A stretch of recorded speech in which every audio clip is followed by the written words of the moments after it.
우리나라 지금 개인 투자자들이 올 들어서 계속 좀 힘들어하고 있잖아요. 더구나 이제 반도체들도 계속 팔고 있고 그래서 이제 끝나나 싶었더니 다시 또 카카오, 네이버 플랫폼 기업들이 규제 대상이 돼서 엄청나게 또 빠지고 이게 다 보면 시총 상위 기업들인데 이 현상, 이 상황을 어떻게 봐야 됩니까? 우리나라 현재 주식시장 상황을요.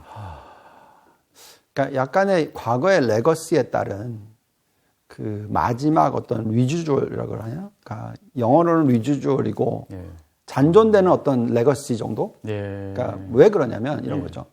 한국 시장이 1,400 얼마부터 훅 100% 넘게 올랐잖아요. 자, 이제 이런 상황이 왔으니까 여기서는 이게 좀 쉬어야지. 다른 나라가 100%씩 올랐는데 우리는 더 많이 올랐어. 그러면 좀 우리나라는 과거에 비해서 과거에 다른 나라보다도 더 많이 오른 적이 별로 없어요. 그렇죠? 이번이 좀 처음인가요? 이렇게 많이 오른 게? 작년에 보니까 전 세계 1위던데. 있기는 있죠. 가끔씩 있어요. 가끔씩. 언제냐면 97년부터 왕창 터지고 나서 97년부터 2000년 이때 많이 빠졌으니까. 왕창.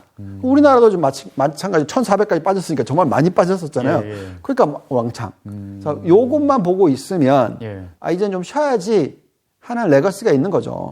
우리나라. 근데 과거에 그랬던 이유가 있잖아요. 우리나라는. 뭐죠?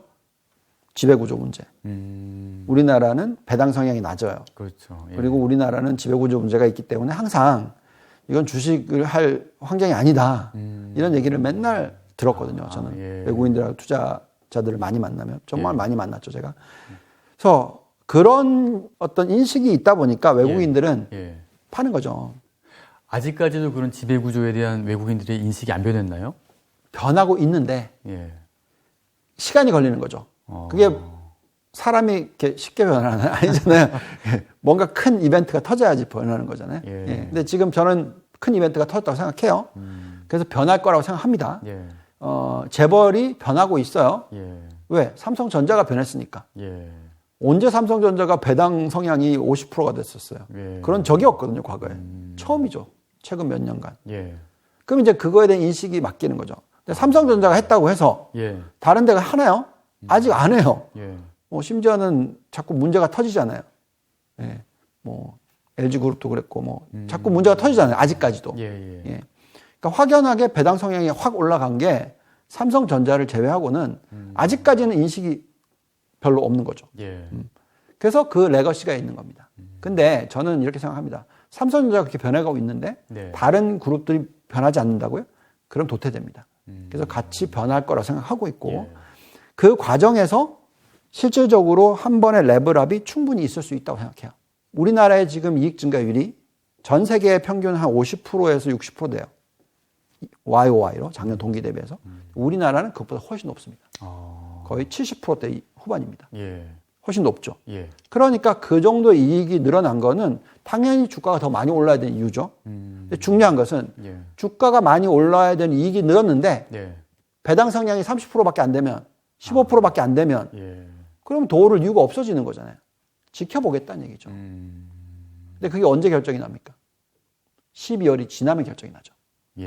그죠? 12월 실적이 발표가 딱 되고 나면 그러니까 결국은 12월 30일까지 들고 있으셨으면 20 며칠까지 들고 있으셨으면 배당을 받을 자격이 생겼잖아요. 그렇죠. 근데 그거 들고 있었더니 배당 성향이 40%야? 나 배당 4%나 받았어? 옛날에는 1% 뭐 이렇게 받다가 금리가 2%인데 4%나 받았어? 그럼 주식 더 사야지. 이게 될 수 있다라는 거죠. 그러니까 시간이 필요했던 거. 그러니까 지금은 저는 충분히 그럴 수 있다고 생각해요. 그렇지만 아직까지는 확인 사살을 하겠다라는 거죠. 왜냐하면 하도 많이 속았으니까. 지배구조 문제 가지고 정말 속 터졌던 분 정말 많아요. 제가 애널리스트 생활을 하면서 정말 많은 기업들의 그 지배구조 문제 때문에 솔직히 말해서 증자 또는 뭐 배당 성향 그러니까 그 이해도가 없었어요. 아니 뭐 도대체 왜 배당을 많이 해야 되는데? 아니 주식은 공짜인데? 이런 생각이셨어요. 그렇잖아요. 저는 그걸 너무나 많이 경험을 했거든요. 근데 이제 인식이 세대가 바뀌면서 주식이 사실 코스트 오브 캐피탈이라고 하죠. 자본의 비용은 부채의 비용보다 훨씬 높아요. 그래서 증자를 하거나, 그죠? 자금을 증자를 해서 남한테 주식을 파는 거는 엄청나게 높은 코스트란 말이죠. 반대로 생각을 해야 되는 거죠. 자본의 코스트가 훨씬 비싸기 때문에, 예. 싸? 많이 사야지. 자사주를 사서 소각을 해야지. 이 멘탈이 만들어져야 된다는 거죠. 그게 미국이라는 거죠. 그게 계속 올라가는 거죠. 우리나라는 정반대였다, 연타까지. 근데 그 변화가 일어나려면 시간이 걸리잖아요. 인식의 변화라는 게 쉽지가 않잖아요. 근데 지금 그게 생기기 시작했다. 적어도. 그러면 우리나라 시장도 레벨업 할 수 있는 그런 환경이 될 수가 있다. 여기서 진짜 하나 더 필요한 건 정부의 입장. 주식의 자본시장이 활성화되고 자본시장이 좋아지는 것이 그만큼 국가 경쟁력과 국가의 미래에 플러스가 돼야 된다라고 생각해야 돼요. 아직 그런 생각이 없어요? 아직까지? 아니, 양도세 부분도 그렇고 세금 계속 때리는데 그게 아니 미국 보세요. 법인세를 가서 21% 낮췄잖아요. 예? 주식 경쟁력이 얼마나 좋아졌어요. 세금 계속 때리고 뭐 사실 왜 샀다 팔았다 하세요? 연말 정산 때문에 그렇잖아요. 그거 진짜 이상한 법이죠. 아니 장기 투자를 갖다가 지향해야 되는데 왜 단기 투자를 지향하는 법이 만들어져 있냐 이거죠. 그 부분은 좀 바뀌어야 되긴 하겠네요. 보니까. 그래서 결국은 자본시장 활성화에 대한 멘탈이 있어야 됩니다. 그게 정부도 그래야 되고 기업도 그래야 되고 투자자들도 그래야 되고. 외국인들이 그런 거를 계속 지켜보고 있나 보네요. 당연히 그러니까. 지켜보죠. 제가 가서 열변을 토하고 있을 텐데 들여다보지 말라고. 이건 지금 저런데 왜 투자를 하냐고. 아니 양적 분할을 해가지고 아니 가치를 갖다 저쪽으로 넘기는데 아들 딸들한테 주는데 왜 사냐고. 이렇게 얘기를 할 수밖에 없죠. 솔직히. 그런 변화가 있다면 당연히 주식을 사겠죠. 사지 말라 그래도 싸들고 옵니다. 가치가 있다고 생각하면. 그게 외국인들이죠. 정말 그렇다고 저는 생각하거든요. 그렇게 뭐라고 하지만 중국 싸들고 가잖아요, 지금 돈. 왜? 중국의 기업들이 사회주의고 공산주의인데 주주 가치 극대화에 정말 잘해요. 배당 성장 정말 높습니다. 그죠? 은행주. 그런 측면이 있군요. 근데 요 대목에서 이제 좀, 한 가지 이제 걸리는 측면이 아까 미국 증시가 쭉 올랐던 게 기업들의 실적이 좋아서라고 하셨는데 우리나라 기업들도 그 수출 증가율이 굉장히 가파르게 올라가다가 그 성장세가 좀 둔화되는 지금 그런 상황이잖아요. 그렇죠? 꺾였다 이제 이렇게 되는데 그렇다면은 하반기 계속 이제 실적이 점점 안 좋아질 수 있다라는 그런 우려가 있는데 그렇다면 그것도 만약에 증시에 반영이 된다고 그러면은 증시가 이렇게 상승할 수 있는 동력이 좀 약해진 것이 아닌가 이런 분석도 있거든요. 그렇죠. 근데 그거는 이제 이미 반영이 된 거겠죠? 이미 반영이 됐다. 간단한 거죠. 이익 증가율이 75%인데, 그죠? 시장은 못 올랐어요, 올해. 그러면 반영이 됐죠? 또 간단하게 또 이런 걸로 볼 수 있죠. 이익 증가율이 75%가 되는데, 우리나라의 PR은 11배밖에 안 돼요. 미국은 21배예요. 50%예요. 싸요. 이미 반영이 된 거죠. 반영이 안 됐다고 보는 이유와 걱정은, 근데 우리는 배당 성향이 안 좋죠. 다시 또 글로 들어가니까. 그래서 그 돈을 벌어서 그걸 주주한테 준다. 그러면 빠질 이유가 없어요. 싸죠. 우리가 예상한 대로 배당 수익률이 4%가 나와버리면 우리가 여태까지 4%의 배당 수익률을 받아본 적이 없어요. 4%가 그렇게 굉장히 중요한 포인트군요. 엄청나게 중요하죠. 금리가 2%인데 배당 수익률은 2배라는 얘기잖아요. 그럼 주식이 100% 올라도 상관이 없는 거잖아요. 그렇죠? 그럼 3천이 아니라 6천 갈 수도 있는 거죠, 사실은. 만약에 그 숫자가 맞다면. 뭐 내년까지는 너무 좀 멀고 일단 나머지 우리 올해 남은 기간 동안에 국내 증시에 좀 영향을 미칠 수 있는 변수가 있다 하면 어떤 게 좀 가장 클까요? 테이퍼링 같은 경우가 좀 우리나라에도 영향을 좀 많이 미칠까요? 테이퍼링이 당연히 신흥국에는 더 많이 영향을 미쳤었습니다. 예전에 그랬죠. 그러니까 뭐 이렇게 말씀을 드릴게요. 테이퍼링 뉴스가 터지면서 테이퍼 텐트럼이라고 해가지고 S&P가 7.5% 빠졌었고요. 그 정도 빠졌어요. 그다음에 나스닥이 6.7% 정도 빠졌어요. 근데 이제 우리나라는 그거의 2배. 빠졌었습니다. 예. 근데 이미 테이퍼링 이슈에 대해서는 나왔었고, 예. 기억하시겠지만, 아까 말씀드렸죠? 8월 달에 그 테이퍼링 텐트럼이 나왔을 때, S&P가 2.5% 빠졌었고, 나스닥이 3.2% 빠졌어요. 예. 그러니까 전번에 빠진 거의 절반. 그러니까 이미 벌써 한번 경험했기 때문에 테이퍼링만 가지고는 주가가 빠질 게 아니다라는 생각을 하거든요. 예. 그 영향을 받은 게 우리나라 시장인데 그거의 2배. 우리나라가 고점 대비해서 5% 이상 빠졌죠. 예. 거의 제가 8%인가? 정확하게 안 납니다만. 이미 그거 벌써 반영했다라는. 반영을 했다. 예, 그래서 테이퍼링 가지고 우리나라 시장을 지금 이제 더 이상 흔들어갈 것 같아 보이진 않아요. 예. 근데 이제 가장 중요한 변수는 지금 바이든 정권이 추진하고 있는 이 3.5조 달러의 재정을 써서 부양책을 얘기를 하고 있는데 이 재원을 위해서 세율을 21%에서 26.5%로 올린다. 만약 그게 통과가 된다. 그러면 좀 제가 지금 만들고 있는 이 장밋빛 그림에 있어서 스크래치가 날 수 있어요. 그러니까 제가 계산을 해봤는데 S&P 500 개념으로는 제가 생각할 때 지금부터 얼마가 적정 가치라고 생각했다면 세금이 21%일 때 제 계산상으로는 얼마가 나왔냐면 그 5,200 정도 나왔어요. S&P가 지금 4,400인데 그게 적정 가격이면 앞으로 한 18% 정도 올라야 된다는 숫자가 나왔는데 그게 아니라 세금을 26.5%로 올려버리면 그 숫자가 뚝 떨어져서 어디까지 떨어지냐면 한 3,700포인트까지 떨어져요. 그러면 그 고점 대비해서의 차이가 거의 10몇 프로가 사라져요. 세율 때문에. 그렇겠는데요. 그 다음에 나스닥은 더 심합니다. 뭐 상승 여력이 거의 30%였는데 뚝 떨어져서 15%대로 떨어져요. 그러니까 S&P는 12%가 사라지고 나스닥은 15%나 사라져요. 왜? 돈을 더 많이 벌고 있으니까 당연히. 그래서 그런 현상들이 나온다면 당연히 우리나라도 영향을 더 많이 받을 수 있는 그렇겠죠. 거고 중국도 받을 수가 있겠죠. 근데 저는 이제 그렇게 어떤 한 방에 그렇게 할 수 있다라고 생각하지 않아요. 그래서 어느 정도의 그런 부분들이 미국 시장에 반영이 되면서 우리나라나 중국 시장이 쉬어가거나 조정을 받을 수가 있습니다만 다행스러운 것은 뭐죠?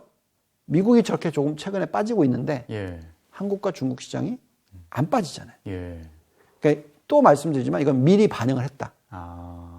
그리고 내년 2월 달까지는 우리나라도 그렇고 중국도 그렇고 여태까지는 규제 문제와 정책 문제와 코퍼레이트 가버넌스, 지배구조 문제와 이런 것들을 가지고 시장을 눌러놨기 때문에 만약에 방향성이 그것과는 반대로 좋아지는 모습이 나온다면 즉 중국 정부도 그렇고 우리나라 정부도 그렇고 금리를 더 이상 안 올린다든지 앞으로 예를 들어서 규제 완화를 한다든지 부양책을 쓴다든지 이런 것들이 들어온다면 반대로 가는 거죠. 그래서 미국이 쉴 동안에 우리나라와 중국이 더 많이 올라가는 그런 시나리오가 나올 수가 있고요. 저는 그 시나리오가 아마도 내년 2월까지 이어질 거다. 그러면 지금부터 미국 증시가 2월까지 6% 정도 오른다고 치면 우리나라와 중국은 그것보다 2배, 3배, 많이는 뭐 4배까지도 더 많이 올라갈 수 있는 그런 환경이 될 수도 있다. 그래서 제가 말씀드리는 거는 한국 다 팔고 미국으로 가자 이게 아니라 지금은 한국을 천천히 팔아서 내년 2월까지 수익을 만끽하고 나서 그리고 나서 천천히 미국으로 넘어가도 늦지 않다. 그러니까 이게 또 재밌는 게 미국이 지금 선거 이후에 바이든 정권이 들어왔잖아요. 보통 이 또 사이클을 타거든요. 미국 증시는 가장 안 좋은 해가 어느 해냐면 4년 동안 어느 해일까요? 첫 해는 좋을 테고 둘째 한 3년 차 정도가 좀 안 좋지 않을까요? 2년 차가 제일 안 좋습니다. 2년 차가 안 좋습니까? 왜 그렇죠? 항상 그랬어요. 1년 차는 좀 괜찮고요. 2년 차가 가장 안 좋고요. 3년 차가 가장 좋고요. 4년 차가 그 다음으로 좋습니다. 그렇군요. 4년 차 때 오히려 선거 앞두고 있기 때문에 쭉 부양할 것 같은데. 3년 차가 제일 좋아요. 그러면 뭐냐면 미국장으로 놓고 보면 2022년은 지금부터 2022년 전체가 별 재미가 없을 수가 있잖아요. 예. 미국 시장으로만 놓고 보면. 예. 그럼 그때 미국 시장이 급격하게 빠지는 것도 아니니까. 그러면 어느 시장을 많이 보겠습니까, 자꾸? 그래서 저는 지금 현재 시점에서는 예. 제가 그 포트폴리오 상으로 미국 증시가 거의 100% 수준이었거든요. 예. 근데 이제 20% 덜어내서 예. 지금 중국을 20%를 실어놨거든요. 예. 예. 그런 식으로 포트폴리오의 어떤 변화를 예. 일으킵니다. 예. 지금 그 타이밍이다라는 거죠. 아. 그래서 한국을 팔고 미국으로 넘어가자. 예. 장기적으로는 맞아요. 그렇게 하셔야 돼요. 예. 예. 아까 처음에 뵀을 때 그 말씀 하셨잖아요. 예, 예, 예. 그건 맞아요. 장기적으로. 네, 그렇게 하는데 좀 이제 숨을 한숨 돌리고 예. 잘 파악해서 예. 천천히 하셔도 된다라는 거죠. 너무 급하실 필요가 없다는 거죠. 네, 한국 투자자분들은 좀 급하세요. 참을성이 항상 좀, 급하세요. 예. 예, 그래서 심지어 연세가 많이 드신 분도 급하세요. 예. 보통 이제 연륜이 있으면 좀 천천히 하시는데도 그렇지 않더라고요. 근데 부동산 투자할 때는 좀 이렇게 급하지 않은 것 같은데 네. 이상하게 주식 투자할 때는 굉장히 다들 성격이 급하신 것 같아요. 바뀌는 것 같아요. 네. 그래서 아무튼 지금은 예. 주식이 그렇게 나쁜 시기는 아니다라고 말씀드릴게요. 한국. 예.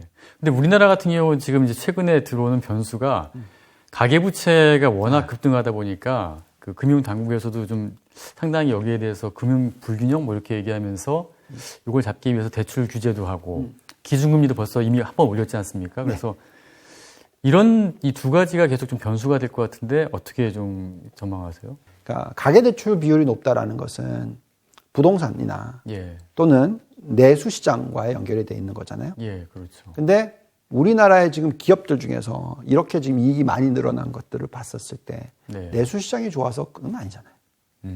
대부분 다 수출이 좋아서 그렇죠. 예. 그렇기 때문에 글로벌 시장이 좋기 때문에 예. 계속 지금 글로벌 시장에 대해서는 좋게 얘기를 하고 있으니까 예. 그렇다라는 것은 위기로 이어지지는 않아요. 그렇지만 당연히 어떤 사회적인 문제, 예. 그 다음에 뭐 어떤 그 불균형 이런 부분에 대해서는 당연히 이슈가 될 수 있죠. 왜냐하면 그 큰 기업들이 다 수익을 벌어들이는 거고 예. 지금은 중소기업들 특히 자영업자들은 예. 엉망인 거잖아요. 맞아요. 예. 근데 그쪽이 인구수가 훨씬 더 많잖아요. 예. 그래서 이 불균형 현상이 우리나라는 더 극심한 거죠. 왜? 가계부채 비율이 높다라는 것은 예. 그쪽이 그만큼 더 취약하다는 거고. 예. 근데 그렇다고 해서 내수 시장이 안 살아난다고 해서 정부가 지금 돈 주고 있는데 죽지는 않죠. 예. 그런 부분을 감안을 한다면 예. 저는 당연히 이 가계부채 문제가 문제이긴 해요. 그렇지만 어떤 우리나라가 큰 위기에 봉착할 정도의 그런 레벨은 아니다 생각합니다. 그냥 뭐 한 구석에 이렇게 앉아 있는 뭐 회색 코뿔소인데 다른 요인이 날아와서 블랙스완이 하나가 발생을 해서 이거를 깨우면은 그때는 문제가 되겠지만은 그 자체만으로는 아직은 괜찮을 것 같다 그렇게 말씀하시는 건가요? 이런 거죠. 자, 이렇게 계산해 보시죠. 우리나라의 가계부채 비율이 100%를 넘었죠. 네. 네. 자, 미국의 가계부채 비율이 100% 수준 갔었을 때 그때 금융위기가 터졌습니다. 똑같이 계산을 하면 예. 우리나라 터져야지 라고 얘기를 할 수 있겠죠. 근데 이제 우리나라는 미국처럼 큰 국가가 아니잖아요. 그죠? 그리고 우리나라의 또 매출액과 우리나라의 GDP는 수출과 해외 쪽이 훨씬 더 큰 비중을 차지하죠. 예. 미국보다. 예. 자, 그렇기 때문에 100%의 단순 계산으로서는 위기가 터진다고 생각할 수 없고요. 두 번째는 그때 미국이 터졌을 때 금리가 예. 4%에서 6% 사이였습니다. 예. 우리나라는 지금 올린다고 하지만 그래도 얼마죠? 2%에서 3% 사이라는 거죠. 그렇죠. 그럼 그때의 절반 수준이라는 거죠. 예. 그럼 부채 비율이 미국이 100%였을 때 터졌으니까 우리나라는 몇 프로에 터지죠? 200%일 때 터지겠죠. 터지는 거죠. 예. 그죠? 그 정도 계산이 나오죠. 예. 그러니까 지금 당장은 안 터진다는 거죠. 예. 그래서 그렇게까지 비관적으로 보실 필요는 없어요. 부채. 근데 한 가지 안타까운 거는 예. 이 정책과 예. 이 취지가 좀 안 맞는 거죠. 그러니까 금리를 올려서 가계 부채를 잡는다. 이건 좀 말이 안 돼요. 지금 현재 시점에서. 왜냐하면 금리를 올리면 진짜 가계 부채 비율이 터져요. 그렇죠. 터지겠죠. 그렇잖아요. 예. 안 그래도. 네. 네. 그래서 지금 그 방향이 아닌 거고 예. 가계부채가 막 늘어난 이유로 따지자면 부동산 가격이 너무 많이 올랐기 때문에 그런 거잖아요. 그렇죠. 예. 그거 사기 위해서 또 저 빚을 내 가지고 사고 또 이러니까. 근데 부동산 가격을 잡기 위해서 금리를 올렸다. 예. 이게 지금 안 맞는다는. 그거 깎기가 좀 안 맞죠. 네. 저는 어떤 정책이 좋냐면 저는 이렇게 말씀을 드리고 있어요. 제가 제 SNS상이나 뭐 이런 글을 올렸을 때 이 방법은 어떠냐. 부동산은 극히 소수의 국민들이 지금 갖고 있는 거죠. 예. 예. 그리고 뭐 몇 채씩 갖고 있는 거고 그 가격이 아무리 올라가봤자 소비하고 연결되는 것도 아니고 가계부채 비율하고도 연결되는 게 아니고 그렇지 않습니까? 그러면 금리를 올리면 누구한테 영향을 미치냐? 그 사람들이 아니라 자영업자들한테 미치죠. 예. 그걸 건드리면 안 되는 거고. 예. 그리고 사실 가격으로 놓고 보면 부동산 가격은 저도 이제 제가 이제 글로벌 투자를 분석을 하니까 예. 또 글로벌 부동산 시장도 다 보니까 예. 우리의 자산 배분으로 계산했었을 때 우리나라의 부동산 가격이 전 세계 부동산 가격에서 가장 높은 축에 들어요. 맞아요. 예. 2014년에 제가 한국 들어왔었을 때는 무조건 부동산 사야 된다. 예. 집 한 채라도 안 사면 안 된다. 예. 모 S라는 분이 막 돌아다니면서 인구절벽 얘기하고 막 난리를 쳤었을 때 예. 제발 저 사람 말 듣지 말고 무조건 부동산을 사야 된다. 예. 그 얘기를 막 해드렸거든요. 예. 그러면 몇 년이 지나고 나면 엄청난 소외감을 느끼게 될 거다. 예. 인구절벽을 가지고 부동산을 안 사면 안 된다라고 말씀을 드렸어요. 왜? 우리나라의 가격이 전 세계에서 가장 쌌어요. 근데 거기다 대놓고 빠질 거라 얘기하는 건 잘못됐다라는 거죠. 예. 근데 지금은 가만히 놔둬도 예. 제가 볼 때는 이 정도 규제면 예. 부동산 가격이 오르는 것 자체가 힘들어요. 예, 이미 세금을 갖다 엄청나게 내야 되기 때문에. 맞아요. 예. 예. 그래서 부동산 가격은 이미 어느 정도 상대적으로 아까 말씀드렸잖아요. 그때는 7년 전에는 제일 쌌지만 지금은 제일 비싸다니까요. 맞습니다. 예. 그래서 그냥 그쪽은 놔둬도 된다라는 거죠. 그러면 금리를 건드리는 건 그게 아닌 거죠. 오히려 뭘 해야 되냐면 제가 생각할 때 세금 혜택을 이것도 이런 얘기를 하면 제가 증권사에서 다니니까 우리 좋으라고 얘기한다 이게 아닙니다. 예. 지금 주식 투자하는 인구가 얼마나 늘었죠? 많이 늘었잖아요. 예. 개인 투자자도 그렇고. 많이 늘었죠. 예. 비트코인 투자하시는 분들은 젊은 사람이 너무 많아서 좀 안타깝지만 예. 그게 아니라 기본적으로 실체가 있는 기업에 투자를 하고 주식 투자를 하시는 분들이 늘고 있다는 것은 예. 그쪽에 대한 적절한 지금 아까 질문 중에 하나가 안 하셨던 게 401k 예, 그거 할까 하다가 타이밍을 놓쳐가지고 그렇죠. 내가 못했는데. 그게 뭐죠? 미국은 개인 투자자들이 주식 투자를 해서 그 가격이 올라감으로 인해서 자기네 부가 생기고 이게 소비와 연결이 되고 이 선순환 구조를 만들어 놨잖아요. 그렇죠. 우리나라는 지금 그게 안 돼 있었단 말이죠. 게다가 아까 말씀드렸잖아요. 우리나라가 미국의 50% 디스카운트다. 이익 증가율은 미국보다 25%포인트나 더 높다. 그러니까 이게 무슨 얘기냐. 개인들이 주식 투자를 많이 하니까 개인들이 주식 투자를 많이 할 수 있도록 도와줘야 된다는 거죠. 아직까지도 GDP로 계산하면 개인 투자자들이 금융자산, 특히 주식에 투자하는 비중이 두 자릿수가 안 돼요. 그렇죠. 우리나라는. 미국은 60%란 말이죠. GDP에. 그러면 이쪽에 대한 어떤 혜택을 주면 당연히 부채 비율 꺼지죠. 그렇죠. 그렇지 않겠습니까? 이쪽에 투자를 해놨어요. 대출을 해서라도 투자를 했어요. 제가 월급이 3천만 원인데 3천만 원에 대출을 해서 저는 레버리지 100%까지는 괜찮다고 생각해요. 내가 벌어둔 임금에. 그게 기업도 마찬가지이기 때문에. 그럼 그 3천만 원을 가지고 주식을 투자를 했어요. 그 주식이 6천만 원이 됐어요. 그렇죠. 부채 다 깔 수 있어요. 그렇죠. 미국과 뭐 한국과 뭐 중국 이렇게 전반적으로 해서 마지막으로 한번 이제 투자를 어떤 식으로 포트폴리오 해야 될지 이걸 한번 정리 말씀해 주시죠. 네. 우선 큰 그림으로서 정리를 해드리면 아직까지 주식시장은 싸다.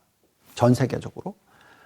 미국 시장이 지금 상대적으로 조금 비싸 보이긴 하지만 그래도 앞으로 짧게는 3년, 뭐 길게는 5년까지도 추가적인 S&P와 나스닥의 상승이 있을 수 있다. 두 자릿수의 상승이 있을 수가 있다라고 얘기를 해드리고 있고요. 그렇지만 중간중간에 항상 뭐 20%씩 막 수익이 날 거다. 라는 생각은 하지 마시고, 예. 그렇지만 주식은 아직까지 매력이 있다. 긴 그림으로 보면 그렇다. 그래서, 주식은 투자를 하셔야 된다는 말씀을 드리겠고요. 그 다음에 지금 단기적으로는 아까 말씀드린 대로 미국 시장의 상대적인 매력도가 예. 다른 쪽보다는 좀 떨어져 있다. 예. 그렇기 때문에, 미국이 시가총액으로 60%라면 60%만 깔고 가자. 예. 그러면 이제 나머지 40%를 어디에 투자를 해야 되느냐 했었을 때 지금 타이밍상 중국이 부양책을 쓰고 있고 쓸 거고 예. 아직은 안 보이지만 예. 그 방향으로 갈 확률이 상당히 높기 때문에 예. 또 위안화 절상이 될 가능성도 높고 예. 그렇기 때문에 달러와 원화 대비해서는 예. 위안화가 더 절상이 많이 될 것이기 예.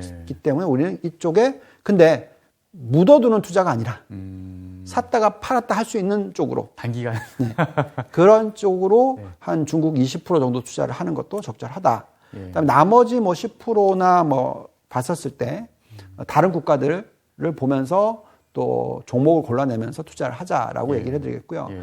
오늘은 말씀을 드린 내용이 너무나 매크로적인 부분이 많았었기 때문에 전체적인 큰 그림을 얘기했지만 예. 그래도 한마디 해드리고 싶은 부분은 그래도 성장을 하는 업종에 투자를 하시는 게 중요하다. 예. 그래서 아직까지는 4차 산업혁명이 끝난 게 아니라서 예. 지금 이제 겨우 1부터 10 간다고 치면 이제 한 3, 4 예. 많이 갔다고 보더라도 5 정도까지밖에 안 갔으니까 예. 나머지 남은 게 크게 남아 있어서 예. 그래서 대표적인 성장주들 그러니까 AI 뭐 반도체 뭐 전기차 뭐 데이터, 자율주행 데이터 이런 수소경제, 수소경제 예. 뭐 많죠. 등등 예. 신재생 에너지 그러니까 이런 쪽을 다 보셔서 예. 종목 고려내시고 아니면 뭐 도저히 못하겠으면 ETF를 활용해서 투자를 하시고 예. 지금 그 타이밍이다라고 말씀을 드리겠습니다. 예. 추석 이후에도 다양한 변수들이 좀 발생할 것 같은데요. 일단은 좀 연말까지는 좀 신중하게 지켜보시면서 좀 포트폴리오를 짜시는 그런 전략으로 가시는 게 안전할 것 같습니다. 오늘 상당히 좀 인사이트 있는 강의를 쉽게 잘 설명해 주신 유동원 본부장님 감사드리고요. 추석 연휴 잘 보내시기 바랍니다. 예. 감사합니다.